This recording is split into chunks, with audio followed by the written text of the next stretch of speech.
You're going to be a mother. Don't you feel sorry for your unborn child? My mother-in-law always criticizes me about the baby. How heartless is she? Find a job. You and your daughter are healthy and can still work if you choose to. Your daughter is young and can work as much as she wants. If you want to protect your kids, you need to stand up for yourself. Doing nothing and asking for help isn't how things work. My name is Sarah. I've been married to my husband, Chris, for 3 years. We get along well and are happy together. Chris is kind and caring, but his mother bothers me constantly. Before we got married, she told us she wanted to live with us, and we agreed. At first, we had a good relationship, but 3 months ago, my father-in-law passed away, and everything changed. Looking back, I think he kept the peace between my mother-in-law and me. After he died, my mother-in-law started picking on me. She relies on my husband and seems to see me as a rival. Why did Chris choose a wife like you? She says when he's not around. I'm so glad I have a job, or I'd have to endure her sarcasm all day. Even just an hour before Chris comes home is too much for me. Twice a week, I make dinner. While I'm cooking, she comes into the kitchen and nags me about what I'm doing. Not simmered dishes again today. Angela, you don't like fried food, do you? Don't treat me like I'm old. But the other day you said you didn't like fried food, and before that, you said you didn't like stew. I never said that. She snaps back. Does she have dementia? If I mention that her nagging will continue, I might as well make fried food. Fried fish would be good, she says. We don't have any fish in the fridge, I reply, suspecting she checked beforehand to make this difficult. I'll ask Chris to get some. Wow, you treat my son like a servant, don't you? She retorts. He's going to eat it too, so isn't it okay for him to get it? I argue. What I'm saying is, you make my son run errands. Fine, then we'll have simmered vegetables today. I don't want to eat simmered vegetables, she snaps. Then I'll order delivery, I suggest. Trying to skip your chores, huh? I can't help but give a bitter smile. No matter what I suggest, my mother-in-law denies everything. When my husband comes home, she acts sweet and innocent. It's so frustrating. But this isn't the only thing she complains about. You've been married for 3 years, right? She asks. Yes, that's right. Where are my grandchildren? Why haven't you had any yet? Not yet. Not yet. Don't be silly. Answer me properly. Not yet, I repeat. In 3 years, if a couple can't have children after 3 years of marriage, they should get divorced, shouldn't they? You know what I mean. When will I get to see my grandchildren? I don't know. It's a gift. Isn't there something wrong with you?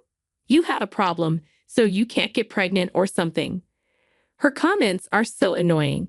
Even though I've decided to ignore whatever she says, dealing with her is exhausting. My husband and I want children, but it hasn't happened yet. We're both very busy with work and don't have much time together right now. Even without my mother-in-law nagging, I'm already thinking about having a child. We're ready anytime, but it just hasn't happened. From her perspective, she can't wait to see her adorable son's child. But then she adds, "You're quite old to have a baby now, aren't you? I doubt you'll have a healthy child. I'd only accept healthy children. I understand. I'll make sure Chris knows we need to have healthy babies." Wait a minute. This has nothing to do with my son, she says. He's a big part of it, isn't he? I respond. She must know she's being nasty, which is why she doesn't want her son to know about this. I hadn't complained to my husband about his mother because he's very concerned about her since she lost her husband. He would be hurt if he knew what she says to me. Besides, I can still bear it. She's not violent or anything. I thought that if I just let her words go in one ear and out the other, everything would be fine. Amid this routine, I found out I was pregnant. My husband and I decided to tell my mother-in-law about my pregnancy once I was in a stable period. However, her reaction was unexpected. Instead of being happy, she had an indescribable look on her face. I soon learned why.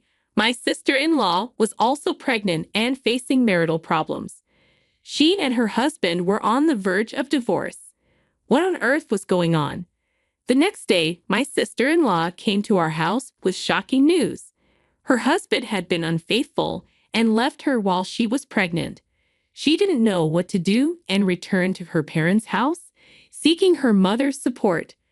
While I understood her need to come back to her parents' house, a few things puzzled me. First, this was my mother-in-law's house where my husband and I also lived. If she was going to stay here, she should at least inform my husband, if not me. Furthermore, if her husband had left her, wouldn't it be better for my mother-in-law to support her at her place until the baby was born? My husband thought the same. Hey sis, I know it's been hard, but it would be nice if you could say a word to us. It's our house now too, he said reasonably. However, my sister-in-law and mother-in-law disagreed. Your sister has been through a lot. She was cheated on and left by her husband. Why don't you go to her house? My mother-in-law suggested. Sarah is pregnant too. It's not easy having two pregnant women in one house. I was taken aback. Am I supposed to leave my pregnancy under that kind of stress? I asked. No, I didn't say that. But you should have told me before you got here, I replied. Lots were going on, and I didn't have time for that. Besides, this is my parents' house. Why should I have to ask for your permission? My sister-in-law argued. Remember, this is their home now, too. When you come back, you have to let them know you're coming back, my husband insisted. Dad passed away. That doesn't count, she retorted. In the end, there was no clear right or wrong. Some people think it's necessary to inform others in advance, while others don't. And so we started living together with my sister-in-law in an unfriendly atmosphere. A week later, my mother-in-law was so focused on my sister-in-law that she stopped doing household chores altogether. Despite my pregnancy, she treated me with disrespect. My mother-in-law would prepare breakfast when my husband was home, but I was in charge of all the dinners. She didn't ask me to do this. She forced me to. One evening, when my husband came home and saw I had made dinner again, he asked, "Did you make dinner again today?" "Yes, I did," I replied. "It's been a week, right?" he noted, and then confided in him about everything that had happened over the past week. My husband, enraged, went to his mother's room. "That's enough," he yelled as he opened the door, startling my mother-in-law and sister-in-law. "What are you saying all of a sudden?" my mother-in-law asked. "You've been busy with my sister for the past week. Why are you making Sarah do all the dinner preparation? She's pregnant, and it's hard for her," he said. "Sarah is pregnant too," my sister-in-law added. "Then why don't you help her?" my husband replied. "You said you would support her the other day." "Okay, I will support her," my mother-in-law finally agreed. "Sarah, would you mind if we stayed at your parents' house for a week or so? I'll look for a new place while we're there," my husband asked. "Yeah, that's okay. Thank you." "Great, let's get ready right away. Tell me what you need, and I'll pack." Hearing this, my mother-in-law and sister-in-law panicked and tried to stop my husband. "Hey, wait a minute. What about the costs of living? What will happen to the upkeep of this house and our living expenses when you are gone?" my sister-in-law asked. "I don't know. You'll have to take care of yourselves." I thought we were doing well with Mom because Sarah didn't say anything. But Mom, you've just been a jerk to Sarah, haven't you? I'm an idiot for not noticing, but you're an even bigger one. Oh, come on, it's just a little playful banter. "Sarah, I'm sorry for everything that has happened, so please stay here," my mother-in-law pleaded. "No, it's just too hard. I can't. Please live happily with your daughter," I responded. "I'm saying I need you." Who do you think will take care of my daughter's baby when it's born? I think your daughter, the mother of the child, would take care of it. No, you will take care of it, so you'll just have to give it up this time. What the hell are you talking about? You want me to give up my child? I was shocked. Yes, I do. You're younger than my daughter. You still have a chance. Screw you. My husband said exactly what I was thinking. Understood. I will not have your grandchildren, he continued. Well, then I guess you just have to leave. Fine. I'm cutting ties with you guys, my husband declared. Chris, you better watch yourself when your sister is going through a rough time, my mother-in-law warned. Sarah is more important to me, he replied firmly. Oh, you married a weird woman. Okay, but Chris, whatever happens to me in the future, you will not be entitled to any inheritance. I don't want it. We moved out of my mother-in-law's house and into my parents' house. At first, we planned to stay there for a week, but my parents told us to take it easy until the baby was born. My husband seemed comfortable and accepted their offer. The rest of our time was very peaceful. We should have done this earlier. I'm sorry for being insensitive, my husband said. It's okay. It only happened after your father died. It was only for a short time. I reassured him. I'm so sorry, he repeated, with tears in his eyes. No, really. I talked back to your mother. It's okay. Besides, we have a peaceful life now. Let's look forward to the birth of our child. Yeah, he agreed. About 6 months after we started living with my parents, I got a call from my mother-in-law.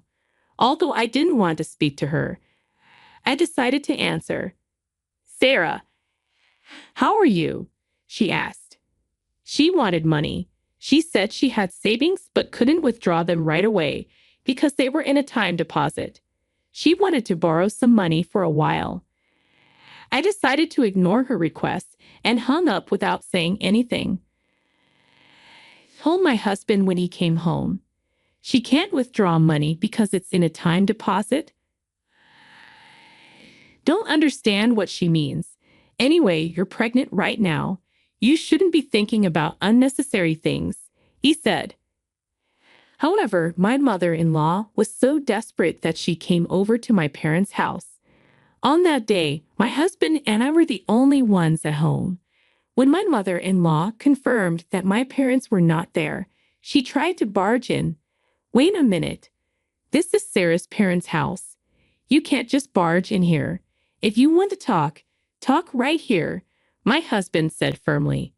I came all the way out here to talk to you, she insisted. I didn't invite you.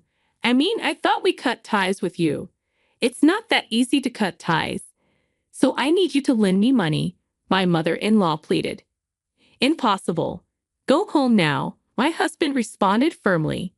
Despite being treated so harshly, my mother-in-law refused to leave our front door. I'll tell you the truth, so please lend me some money, she insisted. Then she revealed something that didn't really surprise me. My sister-in-law had lied about her husband cheating on her and moving out. The truth was, she had cheated on him and got pregnant by another man. As a result, she was divorced and kicked out of the house. Moreover, her ex-husband was demanding alimony from her. When my husband and I heard this, we weren't surprised. We were convinced. Although we hadn't known him long, my sister-in-law's husband was a gentle person. There was no way he would throw out his wife, especially if she was pregnant with his child. That's what she deserved. Why don't you ask the father of the child for help? My husband suggested. He ran away, my mother-in-law admitted, looking defeated. It's really dumbfounding. I'm not going to help her.